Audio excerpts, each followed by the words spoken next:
다시 한번 인사드리겠습니다. 여러분 안녕하십니까? 행복한 안식일입니다. 제가 일전에도 말씀드렸지만 제가 영어 설교를 하다 보니까 전 Happy Sabbath 이게 좀 익숙합니다. Happy Sabbath 이게 행복한 안식일입니다 이런 뜻이거든요. Happy Sabbath 우리 영어 한번 해볼까요? 제가 Happy Sabbath 그러면 여러분도 Happy Sabbath Sabbath 자 한번 해볼까요? 자 Happy Sabbath 잘하십니다. 영어 잘하시네. 발음 좋으시네요. 예. 여러분 우리가 일주일 동안 특별히 저녁 예배 시간을 통해서 하나님의 말씀을 함께 나누는데요. 이 시간은 좀 특별한 시간입니다. 그죠? 정말 특별한 시간입니다. 말씀은 다름이 없겠지만 그러나 이 날, 이 시간이 우리에게 주는 의미는 좀 특별합니다. 이 안식일이라고 하는 시간은 하나님께서 우리에게 정말 축복 주시기 위하여 제정하신 이 특별한 날에 우리가 기억하고 하나님의 전에 올 수 있다고 하는 것은 얼마나 귀한 일인지 모르겠습니다.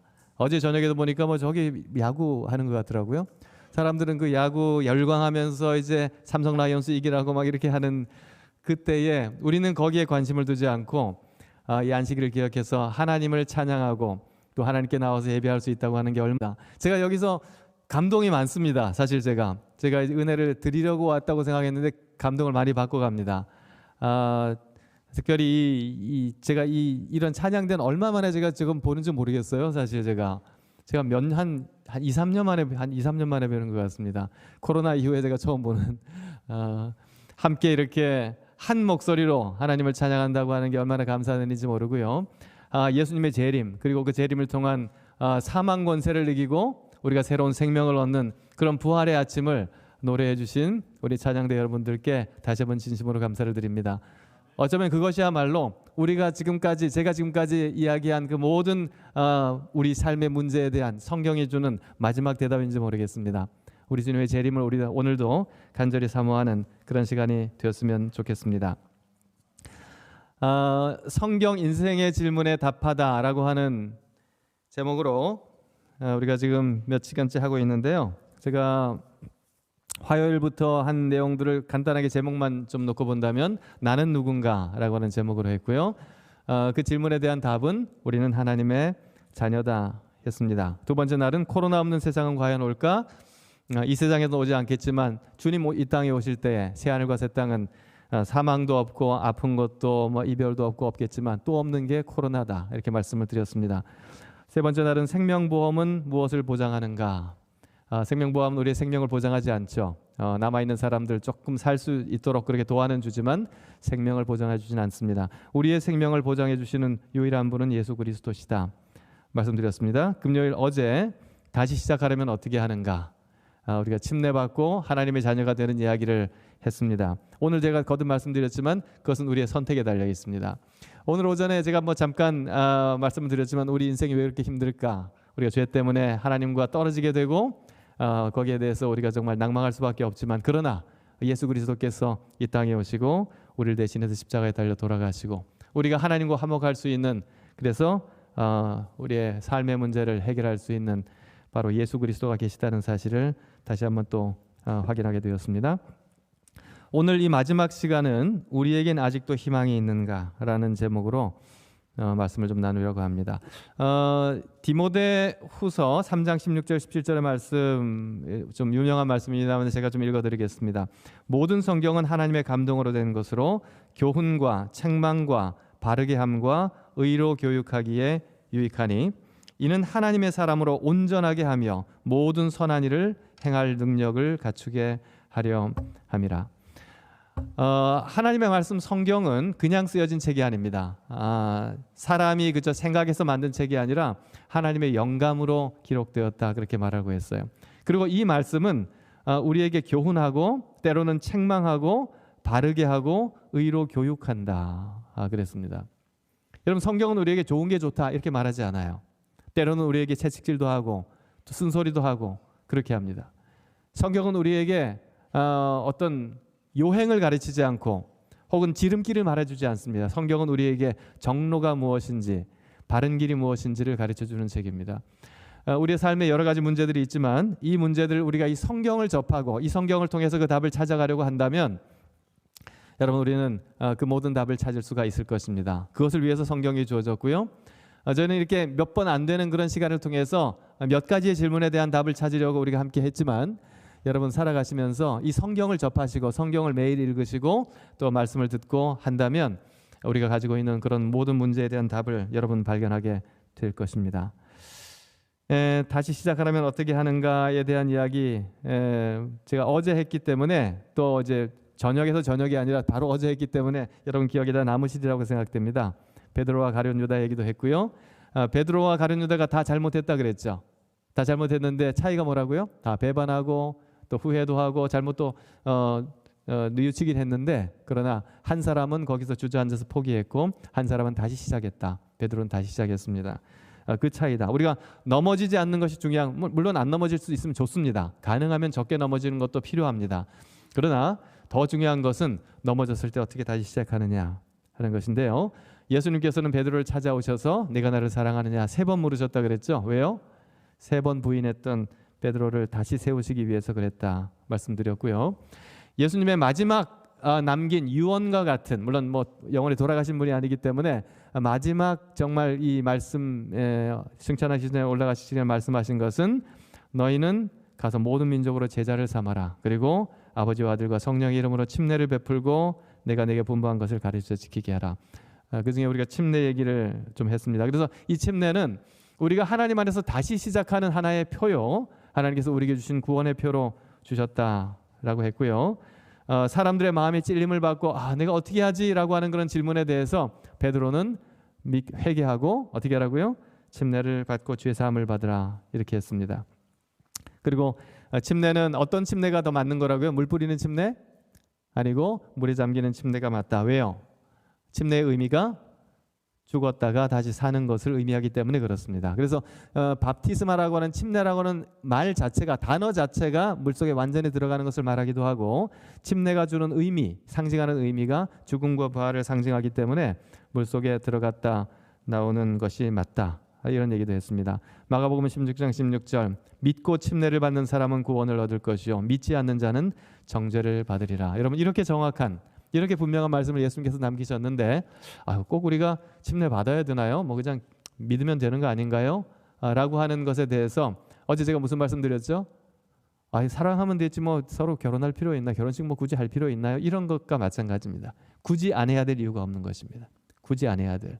왜냐하면 그것이 제 경험을 말씀드렸지만 제가 살아가면서 여러 가지 어려움들을 당할 때 혹은 제가 넘어졌을 때 서로 다시 한번 일으키게 하는 그런 좋은 기억은 제가 하나님 안에서 헌신하고 내가 침례받았던 그런 기억이 저에게 큰 도움이 되었다는 말씀을 말씀드렸습니다.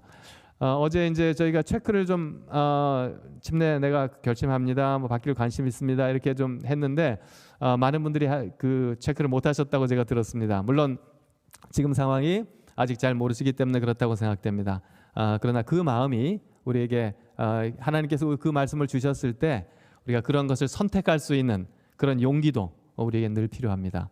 그런 선택이 없다면 제가 오전에 말씀드렸던 것처럼 하나님께서도 우리에게 더 좋은 선물을 주실 수가 없기 때문에 그렇습니다. 자, 오늘은 마지막 시간으로 우리에겐 아직 희망이 있는가? 히브리서 11장 13절로 있는 말씀을 좀 제가 읽어드리겠습니다. 이 사람들은 다 믿음을 따라 죽었으며 약속을 받지 못하였으되 그것들을 멀리서 보고 환영하며 또 땅에서는 외국인과 나그네임을 증언하였으니 그들이 이같이 말하는 것은 자기들이 본향을 찾는 자임을 나타내미니라. 15절 16절입니다. 그들이 나온 바 본향을 생각하였더라면 돌아갈 기회가 있었으려니와 그들이 이제는 더 나은 본향을 사모하니 곧 하늘에 있는 것이라. 이러므로 하나님이 그들의 하나님이라 일컬음을 받으심을 부끄러워하지 아니하시고 그들을 위하여 한 성을 예비하셨느니라. 여러분 칠레 북부에 코피아포라고 하는 곳에 산호세 구리광산이 있었죠. 그것들이 붕괴되었던 사건을 우리가 잘 기억합니다. 벌써 10년이 지났습니다. 2010년 8월 5일에 이 구리광산이 붕괴가 됐습니다. 거기서 일하던 그 갱도 안에서 일하던 사람이 33명이었습니다. 나이로 따지면은 한 19살에서 63세까지 다양한 그런 연령의 사람들이 거기에 있었고요. 계속 혹시나 생존자가 있을까 하고 노력은 했지만 2주가 지나도록 아무 반응이 없었습니다. 그래서 대부분의 사람들은 안타깝지만 모두가 사망했을 것이다 이렇게 생각을 했어요. 그런데 그러다가 17일 이게 무너진 지 17일 된 이후에 마침내는 이 구조대가 이 드릴로 혹시나 하고 이제 계속 이렇게 검침을 했었는데 거기서 쪽지 하나가 올라오죠. 우리 33명이 다 살아 있습니다. 이런 쪽지가 붙어서 올라옵니다. 그것을 보면서 정말 놀라운 일이 이제 시작이 되죠. 그로부터 이제 거기다가 최소한의 식량들을 집어넣어 가지고 좀 주고 그다음에 이렇게 뭐 서로 이렇게 편지를 주고받고 하면서 그 사람들이 다시 올라올 수 있는 그런 터널을 만드는 일을 시작합니다. 그로부터 52일 후에 마침내 33명 전원이 살아서 구조가 됩니다. 여러분 이런 일이 또 없었을 것 같아요. 놀라운 일이 있었습니다. 무엇보다도 그 작은 비상식량을 가지고 33명이 잘 공평하게 나누어서 서로 협력하면서 했다는 그런 이야기를 들었을 때 참 가슴이 뭉클합니다. 이 생존자가 쓴 자서전 중에 어떤 한 사람이 이런 말을 썼어요. 이렇게 제가 좀 읽어드리겠습니다. 어둠의 시간이 지속되자 동요되기 시작했습니다. 평정심을 잃어버린 우리들은 서로의 탓을 하고 서로를 미워하기 시작했습니다. 질서와 예의는 더 이상 존재하지 않았습니다. 더 이상 동료들이 사람으로 보이지 않았어요. 평소 함께 일하지도 않으면서 사사건건 잔소리를 했던 우르수아 이 사람 이름입니다. 마약과 도박에 찌들어 일하는데 방해만 됐던 몇몇 사람들이 회방꾼으로 보이기 시작했습니다. 저들에게 내 식량을 나눠줘도 될까 싶기도 했고 혹시라도 내가 인육이 되면 사람 고기 인육이 되면 어쩌지? 라는 불안감에 잠시도 곡괭이를 손에서 놓지 못했습니다. 이런 심상치 않은 기류가 흐르는 와중에 호세 엔리케스라고 하는 사람이 나섰습니다. 그는 이렇게 말했습니다. 함께 기도합시다. 그는 이렇게 말하면서 이곳에서 서로에 대해 더 알게 해주셔서 감사합니다. 기도 중에 이렇게 말한 겁니다. 본성이 우리를 지배하지 않고 성령께서 우리의 마음을 주관해 주시기를 바랍니다. 하나님 도와주세요. 이렇게 기도했다는 것입니다. 여러분 어떻게 이 사람들이 살아날 수 있었을까요? 정말 극한 상황에서 그렇게 했을 수도 있었던 이유는 정말 믿음을 가지고 하나님께 의지하고 희망을 가진 한 사람 그리고 그 희망을 공유했던 33명 그리고 아직도 아직도 살아 있을 수 있다고 믿었던 그 칠레의 대통령과 또 그것을 구조하려고 했던 그런 정부. 여러분 이 모든 사람들의 서로 노력이 합쳐졌기 때문에 이것이 가능했습니다. 만약 희망이 없었더라면 희망을 놓아버렸더라면 그들은 멸망하고 말았을 모두가 33인이 그 갱도 안에서 시간이 지나고 죽었을 것입니다. 여러분 구원이 이루어지려면 구원하는 자와 그리고 구원받는 자가 모두 희망을 놓지 말아야 합니다. 구원하시는 하나님은 희망을 놓지 않으시겠죠. 그렇다면 구원을 받아야 하는 우리가 희망을 놓지 말아야 하는 것이 남아있는 것입니다. 그럼 오늘의 성경 본문으로 한번 좀 돌아가 보도록 하겠습니다. 히브리서 11장에 붙여진 이름이 우리가 아는 대로 믿음장이죠. 히브리서 11장을 우리가 믿음장이라고 하는데요. 왜냐하면 많은 믿음의 노독들의 이름들이 기록되어 있기 때문에 그렇습니다. 여기 네 사람 얘기가 아까 나왔는데요. 이 시대 순으로 하면은 아벨, 에녹, 노아 그리고 아브라함 얘기가 나옵니다. 그렇죠? 이 사람들의 물론 이제 에녹은 좀 예외죠. 에녹은 살아서 하늘로 올라간 그런 사람이죠. 그런데 다른 사람들 얘기를 들어보니까 다 이런 얘기가 나오네. 공통된 세 사람의 이야기가 나오는데 그 내용은 이 사람들은 다 믿음을 따라 죽었다 이렇게 얘기를 했어요. 여러분 우리 모두가 다 죽을 수밖에 없다 그랬죠. 그런데 이 사람들의 특징은 믿음을 따라 죽었다는 것입니다. 여러분 하나님의 백성들은 살아서는 에녹이 그랬던 것처럼 하나님과 동행하고 그 다음에 죽을 때는 믿음을 따라 죽는 사람들입니다. 우리는 살기도 잘 살아야 되지만 뭐도 잘해야 돼요? 죽기도 잘 죽어야 되는 것입니다. 믿음을 따라 죽었다. 히브리서 11장 13절 약속을 받지 못하였으되 그것들을 멀리서 보고 환영하였다.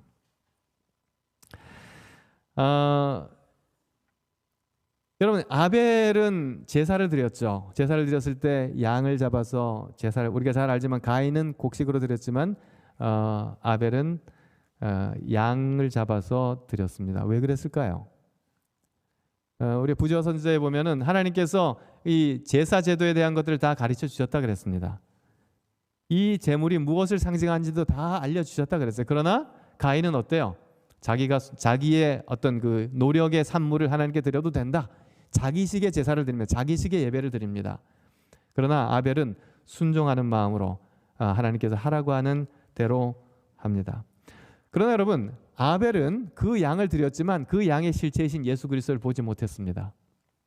근데 어떻게 그가 그렇게 할 수 있었을까요? 믿음으로 본 것입니다. 아브라함 어떻습니까, 여러분? 아브라함 하나님께서 부르셨을 때 어떻게 하셨어요? 뭐라고 말씀하셨어요? 내가 너에게 뭘 주겠다? 자손을 주는데 자손의 숫자가 얼마나 많아요? 자, 하늘 한번 봐라. 하늘 보니까 어때요? 셀 수가 없죠. 셀 수 없이 많은 별이 있어요. 하나님 셀 수가 없습니다. 그래, 네 자손도 셀 수 없는 그런 많은 자손을 주겠다. 여러분, 그리고 나서 25년 동안 아무것도 안 주셨어요. 겨우 주신 게 이삭 하나 주셨습니다. 외동아들. 네, 나중에 사라가 죽고 재혼했죠. 여러분, 재혼해가지고 뭐 한 7명 더 아들을 낳긴 했습니다만, 아브라함이 약속으로 얻은 아들, 유일한 아들 이삭, 그 이삭을 바라보고 아브라함은 그 이삭을 통해서, 이삭도 여러분 60살 돼가지고 결혼한 거 아시죠? 나이 많이 들어서 했죠. 그 아들을 낳지, 야곱과 에서를 낳죠. 여러분, 그래서 여러분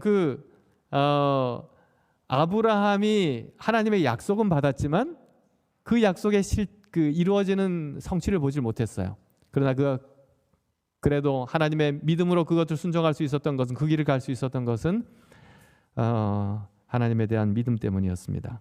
믿음을 가지고 그 약속이 성취될 것을 그는 보았던 것입니다. 제가 여기 밤 그림을 좀 가지고 왔는데요. 밤 굉장히 예쁘게 보이는데 제가 한 재작년쯤 이제 밤이 있어가지고 밤을 막 주웠습니다. 저랑 집사람이 많이 주워가지고 굉장히 실해 보여가지고 주워가지고 집에 가져왔어요. 그래서 이거 다 삶아놓자 하고 삶았습니다. 삶아가지고 이렇게 깠는데 보니까 하나를 깠는데 아주 그 벌레가 엄청 큰 게 있고 썩어 있더라고요. 그래서 아유, 뭐 이런 것도 다 있네. 2개를 까니까 걔도 그래요. 3개를 까니까 걔도 그렇고 한 10개 깐 것 같습니다. 하나도 빠짐없이 다 썩은 거예요. 그래서 우리가 그걸 그대로 쓰레기통에 버렸던 기억이 납니다. 멀쩡한 것 같은 밤도 정말 껍데기만 보고는 멀쩡해 보이는데 그 속이 썩었는지 그렇지 않은지 모르는 것입니다. 우리는 보이는 것만 믿는 경향이 있는데요. 사실은 보이지 않는 것들을 우리가 인정하고 믿어야 될 것들이 너무나도 많이 있어요. 히브리서 11장 1절에 믿음은 바라는 것들의 실상이요 보이지 않는 것들의 증거다. 뭐라고요? 믿음은 바라는 것들의 실상이요 보이지 않는 것들의 증거다. 이 믿음에 대한 정의를 이렇게 하는 것입니다.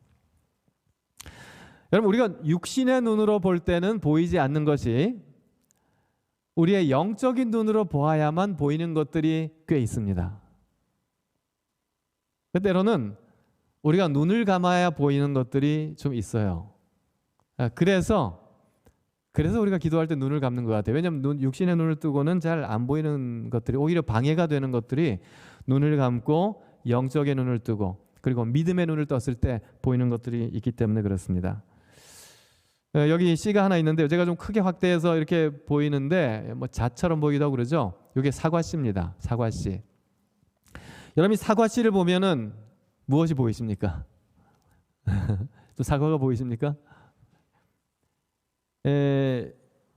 여러분, 이것을 믿음의 눈으로 본다면 우리는 이 작은 사과씨에서 큰 사과나무, 그리고 그 나무에 탐스럽게 열린 사과를 볼 수 있습니다. 제가 보니까요, 이 세상에서도 성공하는 사람들은 이런 눈이 있는 사람들이에요. 성공하는 사람들은 내가 이걸 투자하는데 이걸 투자해가지고 내가 뭘 거둘까 이렇게 생각하는 사람들은 성공을 하지 못해.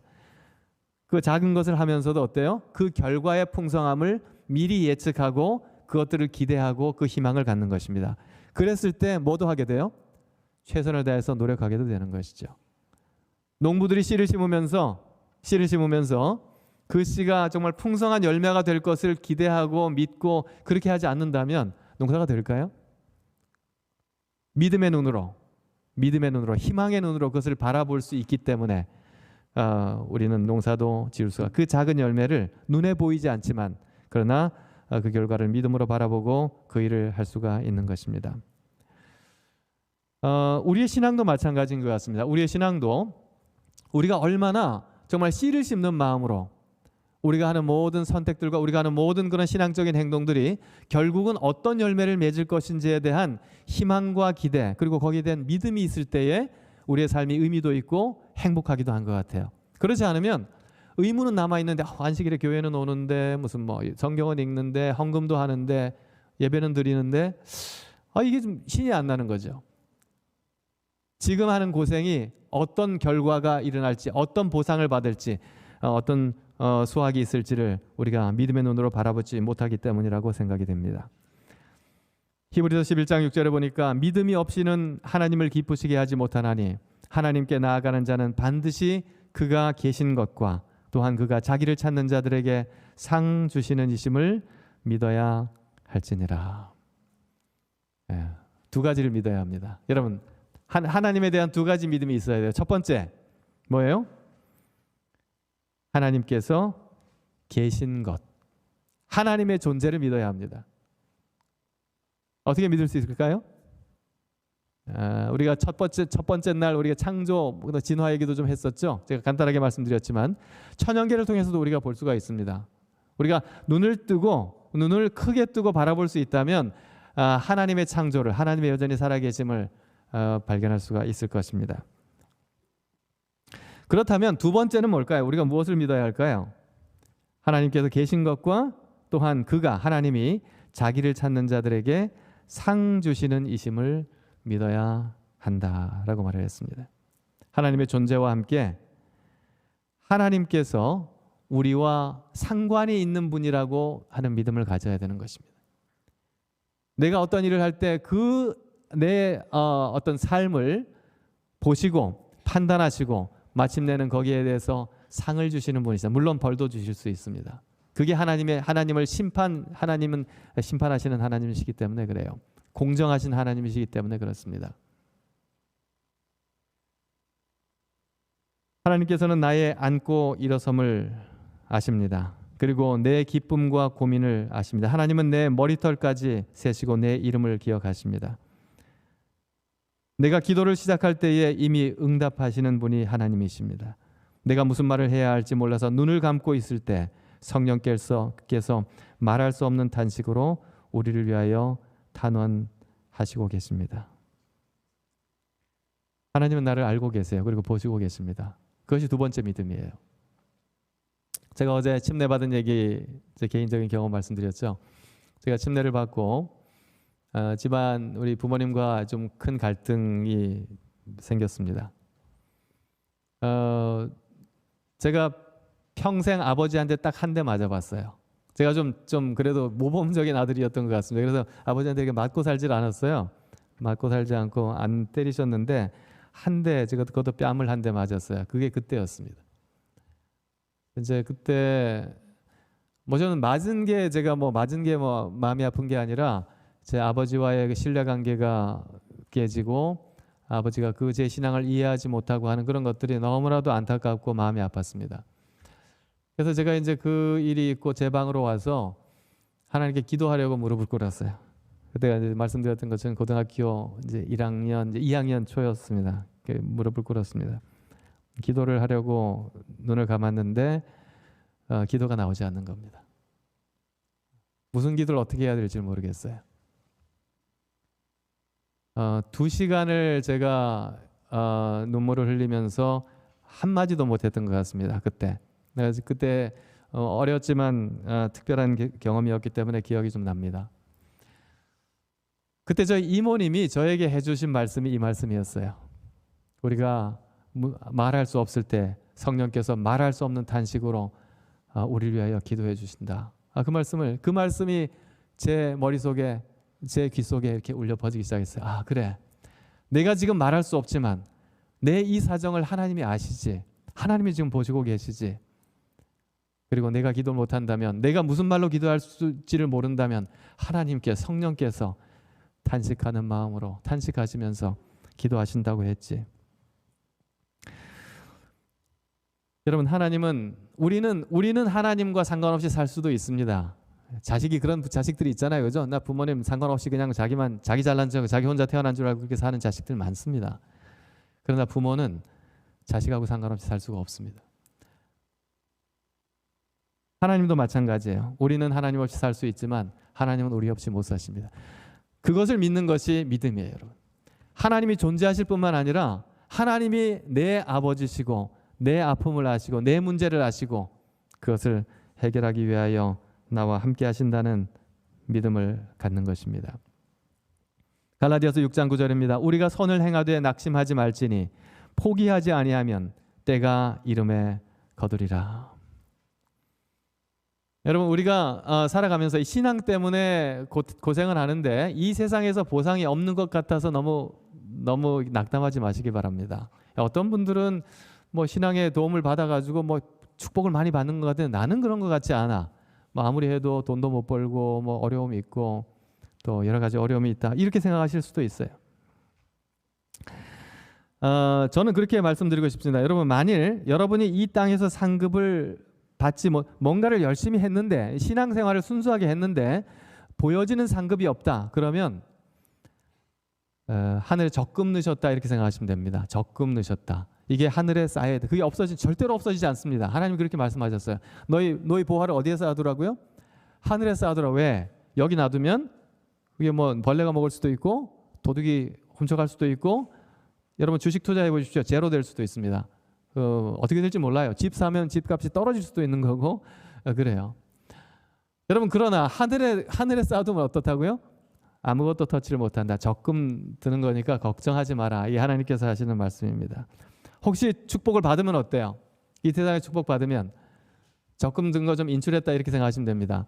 때로는 힘들 때 인출도 좀 하고 살아야 되잖아요, 그죠? 그러니까 하나님이 적당할 때 인출도 하게 하시고, 뭐 살만 하시면 그냥 거기에 쌓아두십니다. 그러면은 되고, 뭐 이 땅에 살면서 우리가 그런 거 못 받으면 어떻게 하라 그랬어요? 하나님께서 하늘의 상이 크니까 갚아줄 거니까 기뻐하라, 오히려 기뻐하라 그랬잖아요. 너희가 핍박받아도 기뻐하라, 그런 게 바로 그런 것입니다. 그런 분이 우리 하나님이십니다. 하나님께서 요한계시록 2장과 3장은 여러분 아시는 것처럼 7교회에게 보내는 권면이죠. 이 7교회는 그 당시에 소아시아에 있는 교회이기도 하지만 시대별 교회이기도 하죠. 예수님 당시부터 에베소, 서머나, 버가모 해가지고 마지막 우리가 사는 게 무슨 교회예요? 라오디게아 교회 많이 얘기하죠. 라오디게아 교회.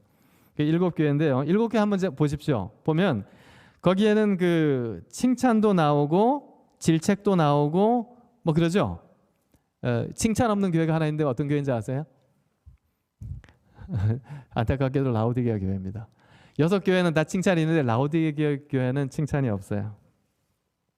그 다음에 이 질책이 없는 교회도 하나 있습니다. 다 너 잘못했다는 게 다 한 가지씩 있는데 요 바로 전에 빌라델비아 교회는 질책이 없습니다. 대부분 있지만. 그런데 그 7교회 하나도 빠지지 않고 다 있는 게 있습니다. 그게 뭐냐면 상급입니다. 상급은 다 있어요. 칭찬 없는 라오디게아 교회에게도 상급은 있습니다. 상급은 있어요. 여기 보니까 에베소 교회는 뭐 하겠다? 하나님의 낙원에 있는 생명나무의 열매를 먹게 해주겠다. 이게 상급이에요. 두 번째, 서머나 교회는 둘째 사망의 해를 받지 않도록 해주겠다. 물론 이건 다 모두에게 공유되는 거죠. 그러나 하나씩 그렇게 언급을 합니다. 그 다음에 버가모 교회는 감추었던 만나를 주고 흰 돌을 줄 것이다. 두아디라 교회 만국을 다스리는 권세를 주고 새벽별을 주겠다. 사대 교회 흰 옷을 줄 것이고 이름을 생명책에 지우지 않겠고 하나님 천사 앞에서 시인할 것이다. 그 다음에 빌라델비아 교회는 하나님 성전의 기둥이 되게 하겠다. 그리고 라오디게아 교회는 내가 내 보좌에 함께 앉게, 내가 하나님의 보좌에 함께 하는 것처럼 내가 내 보좌에 함께 앉게 해주겠다라는 것입니다. 하나님은 자기를 찾는 모든 자들에게 예외 없이 상급을 주시는 분이라고 성경은 소개해 주고 있는 것입니다. 여러분, 지금 우리의 형편으로 너무 낙담하지 마시기 바랍니다. 그것으로 모든 것을 판단하지 마시게 되기를 간절히 바랍니다. 사과씨 하나의 씨에서 그 풍성한 사과 열매를 보는 거죠. 우리는 뭐 벌레도 먹고 잘못하기 때문에 그렇게 할 수 있지만 하나님께서 심으신 열매는 결코 썩은 사과가 없을 것입니다. 다시 한번 히브리서 11장 6절에 있는 말씀을 기억하면서 하나님이 계신 것과 그리고 그 하나님은 우리에게 상 주시는 분이심을 믿어야 되겠습니다. 히브리서 11장은 믿음의 조상들의 삶에 대해서 얘기를 하는데요. 땅에서는 외국인과 나그네다라고 얘기를 합니다. 14절을 보니까 그들이 이같이 말하는 것은 자기들이 본향 찾는 자임을 나타냄이라. 그럼 나그네라는 게 뭘까요? 왜 나그네라고 했죠? 나그네는 여행객이죠.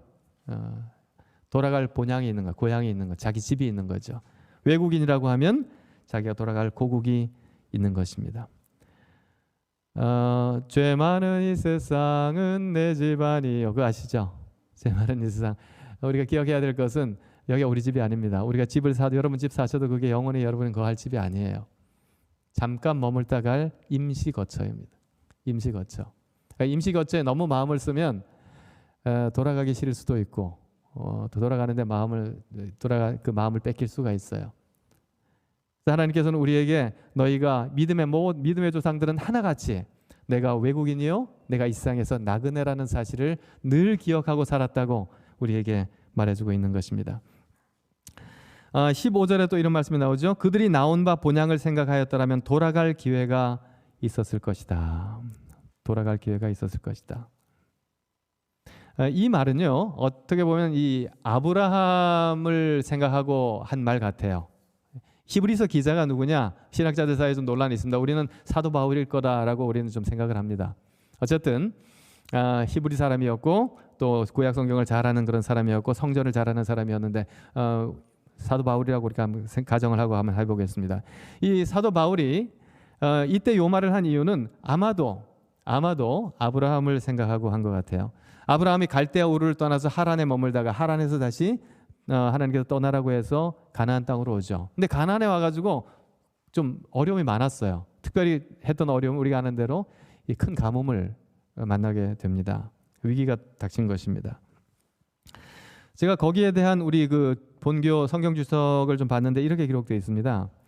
가나안 땅에 가뭄이 왔을 때 창세기 12장에 나오는 이 내용입니다. 가뭄이 왔을 때 아브라함은 자신의 친구들과 친척들이 살고 있는 하란으로 돌아가려는 합리적인 고려를 할 수도 있었다. 그럴 수 있었잖아요, 그죠? 하란이 어디냐에 대한 이론은 좀 많습니다만 한 두 가지 정도만 있습니다만 비교적 가까운 데일 시리아 가까운 데일 수도 있습니다. 갈대아우르보다는 훨씬 가까운 데일 수가 있어요. 생각보다 멀지 않은 곳에 하란이라는 곳이 있었던 것 같습니다. 제 개인적으로는 그렇게 생각합니다. 그래서 그 하란으로 돌아가는 것은 그렇게 어렵지 않았을 수 있습니다. 고려할 수 있는 상황이었어요. 특별히 그 가나안 땅이 굉장히 극심한 그런 가뭄이 들었기 때문에 그렇게 하는 것이 합리적인 선택이라고 생각할 수 있었습니다. 합리 고려할 수 있었다. 그러나 아브라함은 하나님께서 떠나라고 명령하셨던 그 땅으로 다시 돌아가지 않았다.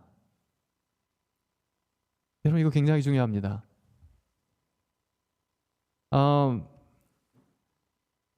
아브라함은 하나님께서 떠나라고 말씀하신 그 땅, 다시 말해서 자기의 고향으로 돌아가는 것은 그가 가지고 있는 몇 가지 선택지 중에 하나라고 생각하지 않았습니다. 그거는 그가 선택할 수 있는 것이 아니라고 생각했어요. 왜냐하면 하나님의 명령이 것이 아니기 때문에 그랬어요. 우리는 세상이 참 어렵기 때문에 가능하면 안정적인 곳에 안착하기를 원합니다. 우리가 영어로 컴포트 존이라고 그러는데 안전지대를 선호하는 것이 우리의 성향입니다. 익숙한 사람들 그리고 좀 친한 사람들하고 같이 살기를 원해요. 내가 해야 되는 사명보다는 내가 얼마나 편하게 살 수 있을까를 우리가 늘 생각합니다. 여러분, 이 믿음의 노독들은요, 이러한 안전지대에 익숙한 사람들이 아니었습니다. 그들에게 가장 안전한 곳은, 컴포트 존은 자기에게 익숙한 곳이 아니라 하나님이 함께 하는 곳이었어요. 하나님께서 함께하는 곳이 안전한 곳이었습니다. 그래서 아브라함은 아무리 고생스러워도 하나님께서 떠나라고 하신 땅으로 돌아가는 선택은 하지 않았던 것입니다. 우리는 여기 그림에 나와 있는 것을 롯의 처를 잘 압니다. 그죠? 소돔과 고모라를 떠났지만 그러나 미련이 남아서 그 뒤를 돌아봤던, 그래서 소금 기둥이 되었던 롯의 처를 잘 알고 있습니다. 하나님께서 떠나라고 하신 곳에, 그 땅에 미련을 두지 말아야 합니다. 그리고 우리는 이 땅에서 나그네요, 그리고 외국인이라는 사실을 꼭 기억해야 합니다. 히브리서 11장 16절입니다. 그들이 이제는 더 나은 본향을 사모하니 곧 하늘에 있는 것이라. 이러므로 하나님이 그들의 하나님이라 일컬음을 받으심을 부끄러워하지 아니하시고 그들을 위하여 한 성을 예비하셨느니라.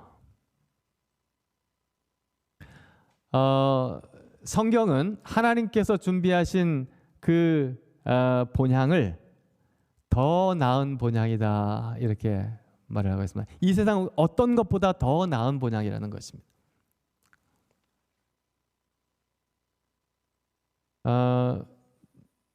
여러분은 신앙생활을 하시면서 내가 좋은 게 있는데 신앙 때문에 이것을 내가 못한다, 내가 희생한다, 이런 생각하시면서 혹시 사셨습니까? 그런 생각을 혹시 하지 않으십니까? 내가 희생한다. 저는 이 한나와 사무엘 얘기를 하기를 좀 좋아하는데요. 여러분, 한나에게 사무엘은 어떤 사람이었나요? 하나밖에 없는 아들이었죠. 그죠? 정말 그렇게 귀한 아들이 어디 있겠습니까? 우리가 생각할 때 그러나 그는 하나님께 소원한 대로 사무엘을 성전으로 보냈습니다. 근데 많은 사람들이 이렇게 생각해요. 한나에게 사무엘은 굉장히 중요한 아이였다. 그럼에도 불구하고 하나님께 드렸다. 저는 그렇게 생각하지 않습니다. 사무엘은 한나에게 가장 소중한 존재였다. 그렇기 때문에 사무엘을 하나님께 드렸다. 왜냐하면 그것이 사무엘이 선택할 수 있는 가장 좋은 선택이라고 믿었기 때문에 그랬던 것입니다. 여러분, 우리가 지금 무엇인가를 신앙적으로 할 수 있는데 내가 이 신앙을 위해서 내가 가진 것들을 좀 포기해야 돼, 희생해야 돼. 그 11금 안 내는 사람들은 뭐 여기서 자기 더 좋은 거 하고 사는데 나 그거 내야 돼. 우리가 하는 신앙적인 선택이 더 나은 선택이요, 가장 좋은 선택임을 여러분 꼭 기억하시게 되시길 바랍니다. 우리가 바라는 그 본향은 이 세상 어떤 것보다 더 나은 본향임을 잊지 않으시기 바랍니다. 여러분, 그 본향이 더 나은 본향인 가장 중요한 이유는 거기에 우리 아버지가 계시기 때문입니다. 휘황찬란한 무슨 금도성이라서가 아니라 거기에 우리를 사랑하시는, 우리를 위하여 자기의 생명을 주신 우리 아버지가 계시기 때문입니다. 히브리서 3장 1절입니다. 그러므로 함께 하늘의 부르심을 받은 거룩한 형제들아, 우리가 믿는 도리의 사도시며 대제사장이신 예수를 깊이 생각하라. 우리는 너무나도 많은 삶의 문제를 가지고 있습니다. 그리고 성경은 그 삶의 문제에 대한 해답을 준다고 제가 강조를 했습니다. 그러나 여러분, 다 잊어버리셔도 됩니다. 다 잊어버리셔도 돼요. 하나만 기억하시면 되는데 그것은 바로 예수 그리스도입니다. 하나만 기억하면 되는데 그것은 바로 예수 그리스도예요. 나는 길이요 진리요 생명이요 말씀하셨습니다. 우리가 기억해야 할 것은 어떤 진리나 사실 자체가 아닙니다. 예수 그리스도라고 하는 그분입니다. 우리가 그분을 소유하고 있을 때, 그분과 함께 있을 때 예수님께서는 우리에게 그 모든 삶의 문제를 해결하는 답을 주실 것입니다. 골로새서 3장 1절로 4절입니다. 그러므로 너희가 그리스도와 함께 다시 살리심을 받았으면 위의 것을 찾으라. 거기는 그리스도께서 하나님 우편에 앉아 계시느니라. 위의 것을 생각하고 땅의 것을 생각하지 말라. 이는 너희가 죽었고 너희 생명이 그리스도와 함께 하나님 안에 감추어졌음이니라. 우리의 생명이신 그리스도께서 나타나실 그때에 너희도 그와 함께 영광 중에 나타나리라. 아멘. 예수님께서는 우리에게 이 약속을 이루시기 위하여 다시 오십니다. 재림하십니다. 그리고 그날은 그렇게 오래 남지 않았습니다. 영원한 시간을, 그러면서 우리와 함께 영원한 시간을 보내실 것입니다. 여러분, 그날까지 우리가 함께 이 교회에서 신앙생활하면서 함께 하나님의 말씀을 읽으면서 우리에게 주어진 그 모든 삶의 문제에 대한 대답들을 하나씩 함께 찾아가는 그런 믿음의 식구들이 되시기를 간절히 바랍니다. 마태복음 28장 20절에 보라, 내가 세상 끝날까지 너희와 항상 함께 있으리라 주님께서 약속해 주셨습니다. 여러분, 이 약속을 믿으시고 지금 우리가 가지고 있는 삶이 좀 불안하더라도, 완전하지 않는 것처럼 보일지라도, 내가 잠시 넘어져 있는 것처럼 보일지라도, 내 앞이 그렇게 밝지 않는 것처럼 보일지라도, 언제 코로나가 끝날지 모르는 그런 답답함이 있을지라도, 그러나 이 믿음 가지고 이 말씀 믿으시고 우리 주님과 함께 동행하는, 그래서 우리 주님 이 땅에 오실 때에, 재림하실 때 여기 계신 분 한 분도 예외 없이, 제가 오늘 사실 여러분 다 얼굴을 기억하지는 못합니다. 그러나 여기 계신 분 한 분도 예외 없이 그때 꼭 만나게 되시길 간절히 바랍니다. 제가 그때 제가 혹시 기억 못하도 저를 찾아와서, 아니 목사님, 그때 목사님 저에게 말씀해 주신 말씀이 기억납니다. 그때 제가 그 말씀으로 힘 얻었습니다. 정말 감사합니다. 여러분, 그렇게 혹시 저에게 말씀해 주실 수 있다면 너무나도 기쁠 것 같습니다. 바로 주님 오시는 그날에 우리 모두가 그런 기쁜 마음으로 함께 만나게 되시길 간절히 바라면서 모든 말씀을 마치도록 하겠습니다. 감사합니다.